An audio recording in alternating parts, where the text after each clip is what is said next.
नमस्कार, टनमन वीडियोस में आपका स्वागत है। दोस्तों, आज के वीडियो का जो टॉपिक है वो है खाने से जुड़ी मिथ्याएं, खाने से जुड़े कुछ भ्रम। दरअसल कुछ सालों से क्या हो गया है, डायटिशियंस ने और सेलिब्रिटीज ने मिलके खाने की दो कैटेगरीज बना दी गई हैं। ये जो है वो हेल्दी फूड में आता है, ये जो है वो अनहेल्दी फूड में आता है। लेकिन आज मैं आपकी वो मिथ्याएं जो भ्रम है खाने से जुड़े, वो मैं दूर करना चाहूंगी। और ये बातें मैं मनगढ़ंत बातें नहीं कर रही हूँ, ना ही मैं कहीं पढ़ लिख कर या फिर कहीं देख कर ये बातें बोल रही हूँ। ये मैंने खुद से परीक्षण किया है, खुद से मैंने प्रैक्टिकल किया है और मैं उसके बाद ये वीडियो बना रही हूँ। तो बात करते हैं, शुरुआत करते हैं चावल से। लोग कहते हैं, सेलिब्रिटीज कहते हैं और जितने भी डाइटिशियंस कहते हैं कि जो ब्राउन राइस है वो हेल्दी होता है और जो व्हाइट राइस है वो अनहेल्दी होता है। लेकिन मेरे हिसाब से ये बात बिल्कुल गलत है। ब्राउन राइस अपने आप में इतना ज्यादा टाइम लेता है पकने में, वो इतना थिक राइस होता है, वो बहुत बहुत समय लेता है पकने में। तो सोचिए कि जो चीज पकने में इतना टाइम लेती है वो पचने में कितना टाइम लेती होगी। हम बचपन से व्हाइट राइस खाते आए हैं, लेकिन ये है कि आपके रीजन में जो भी, आपके जो आसपास के इलाके में जो भी चावल की पैदावार होती हो, आप वही चावल प्रेफर करें। जैसे कि महाराष्ट्र में अगर आप रहते हैं, महाराष्ट्र में कोलम राइस की पैदावार होती है, तो आप कोलम चावल खाएं। जैसे कि अगर आप गुजरात में रहते हैं, गुजरात में जीरा साल नाम का चावल उगता है, तो आप वो खाएं। जिस रीजन में रहते हैं उस रीजन का खाना खाएं। आप अगर गुजरात में रहकर और बासमती रोज खाएंगे तो आपको नुकसान देगा, चाहे वो व्हाइट राइस हो, ब्राउन राइस हो, कोई भी हो, वो नुकसान देगा। इसलिए ये भ्रम में ना पड़े कि ब्राउन राइस बहुत हेल्दी है और व्हाइट राइस जो है वो अनहेल्दी है। ऐसा कुछ नहीं है। आप मांड निकालकर अगर आप चावल खाते हैं, आप रोज भी खाते हैं, तो आपको कोई नुकसान नहीं है। दूसरी चीज, लोग कहते हैं कि प्रोटीन शेक जो होता है वो बहुत ज्यादा हेल्दी होता है। जो लोग एक्सरसाइज करते हैं, जो लोग रेगुलर जिम जाते हैं, वो रेगुलरली प्रोटीन शेक जो है वो लेते हैं।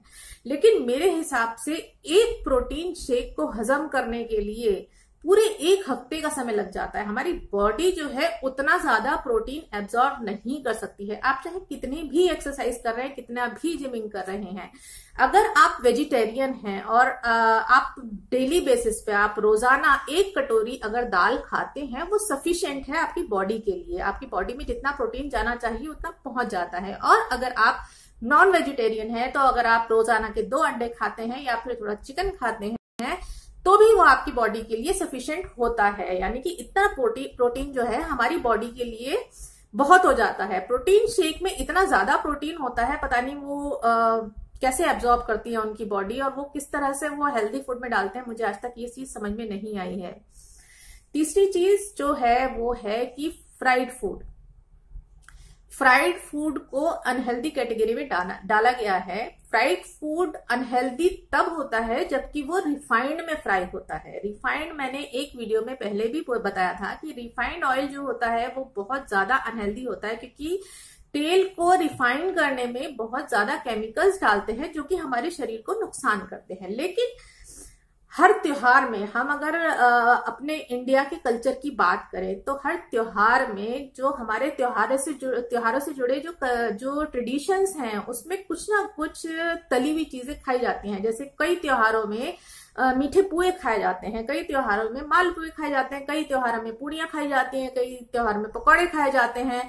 तो अलग अलग चीजें अलग अलग टाइम पर जो है वो खाई जाती हैं। तो ऐसा नहीं है कि जो फ्राइड चीजें होती हैं वो बहुत नुकसान करती हैं। सरसों के तेल में अगर आप पकौड़े तलेंगे या फिर सरसों के तेल में पूड़ियां तलेंगे, जैसे कि पहले जमाने में खाई जाती थी, पहले रिफाइंड ऑयल तो होते नहीं थे, तो सरसों के तेल में ही पूड़ियां पकौड़ियां तली जाती थी, तो वो बिल्कुल भी नुकसान नहीं देती थी। हाँ, आप अपनी लिमिट में खाएं, आप लिमिट से ज्यादा नहीं खाएं। लिमिट से ज्यादा कुछ भी खाएंगे तो वो आपको नुकसान ही देगा। और पूड़ियां, मालपुए, मीठे पुए, ये आप देसी घी में अगर आप तल के खाएंगे तो आपको बिल्कुल भी नुकसान नहीं देंगे अगर आप लिमिट में खाते हैं। तो ये जो फ्राइड फूड का कहते हैं, हाँ, ये जो आजकल चल रहा है कि फ्रेंच फ्राइज और ये फ्राइज और वो फ्राइज, ये जरूर नुकसान देने वाली चीजें हैं। और जो हमारे जंक फूड है ये जरूर हमें नुकसान देते हैं, जैसे बर्गर, पिज्जा, ये वो। जो भी मैदे से बनी चीजें हैं, ये सब चीजें हमें नुकसान देती हैं। लेकिन ये जो हमारे घर पे बने हुए बेसन के पकौड़े होते हैं, आटे से बनी पूड़ियां होती हैं, आटे से बने मालपुए होते हैं, ये कैसे नुकसान दे सकते हैं, आप खुद ही बताइए। एक और चीज है कि लोग कहते हैं कि मीठा किसी भी तरह का हो, मीठे का कोई भी वर्जन जो है वो अनहेल्दी होता है, लेकिन मैं इसको नहीं मानती हूँ। व्हाइट शुगर जो है वो अनहेल्दी होती है, ये मैं आपको पहले भी एक वीडियो में बता चुकी हूँ।